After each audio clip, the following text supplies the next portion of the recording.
mga boss, ihahatid na siya sa may-ari niya. Ayan, pakita ko lang ulit sa inyo yung mga binago ulit. Ayan, nakakabit na yung center cap ng mags niya. Ayan po. Tapos pinalagyan pala siya ng saya or mudguard mga boss, pati dun sa likod. Ayan, tapos pakita ko lang sa inyo yung makina, ni-retouch. And ito nga pala yung makina mga boss. Tapos na siyang retouchin ng pintura ng engine bay mga boss. Kasi nung binidyoan natin, medyo madungis. Ayan po. Makinis na siya. Tapos ayan, ang kanyang harness ng wiring nakompleto na po. And dito ulit sa labas mga boss, kaya kinabitan na ng sticker.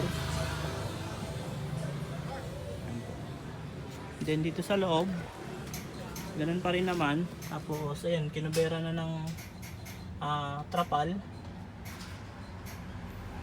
Ayan po. Tapos ito yung manibela nya. And ito yung kanyang wiper motor. And ito naman yung mga gauge. Kompleto yan mga bossing.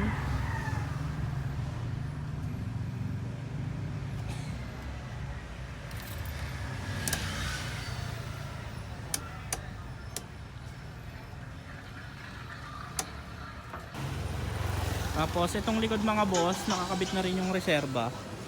Ayan o. Tapos yan yung saya niya sa likod. Saka sa harap. Ito nga pala yung side view niya mga boss. Ayan. Poging pogi. Lalo na kapag nakatanggal yung trapal niya. Balingin na rin ito ihahatid natin mga boss. Ayan. Ihatid natin sa Bacoor. Ayan po.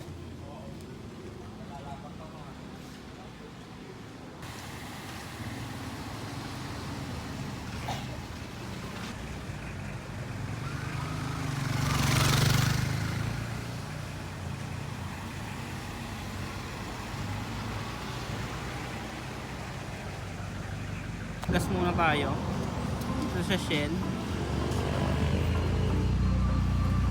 Mga boss, bali tayo po yung driver nitong ihatid na unit.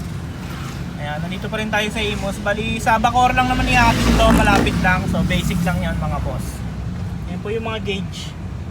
Puro rocks. Ayan ang kinagandahan sa rocks mga boss. Iisang kulay lang sila. Lahat po yan mga boss, accurate.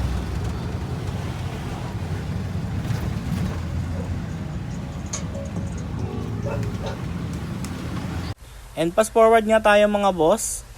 Nandito na po tayo sa Springville sa Bacoor mga bossing. Bali, dito na po umuwi si Sir Abe, yung may-ari ng unit. Bali, pinick up natin to. Kung matatandaan ninyo sa Paco, Manila mga bossing. And ito na nga mga boss, i-road test na ulit.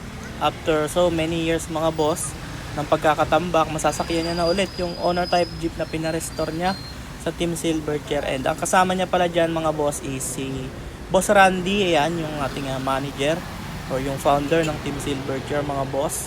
Ayan, then pagkatapos nilang mag-road test mga boss, dumiretso tayo dito sa parisan ni Sir. Ayan, bali kasama po natin lahat ng manggagawa sa garahe ng Team Silverchair mga bossing. Ayan. And after nga mga bossing namin kumain, pinaparada na dito sa tapat ng kainan ni Sir yung kanyang owner type jeep. And bago nga po pala matapos yung video ito mga boss, nais ko po magpasalamat kay Sir Abe sa tiwalang ibinigay niya para mapabalik sa dating ganda yung owner type jeep niya mga bossing. And pagkatapos nga nito mga boss, nagpa-picture lang tayo kay Sir para makauwi na din tayo. And ayun lang mga boss, dito na po nagtatapos yung video ito. At sa mga gusto nga po pala magpagawa or magpa-restore and bumili ng owner type jeep, marami po tayong available mga bossing. Tumawag lang po kayo sa contact number na ipa-flash ko dyan sa screen. And ipipin ko rin po yung Facebook page namin para madali nyo kaming makontak at makausap. Hanggang dito lang po ulit mga bossing. Bago nyo lisanin yung video ito, huwag nyo pong kalimutang i-click ang subscribe button at i-on ang notification bell para lagi kayong updated sa mga video na ilalabas namin tungkol sa owner type jeep.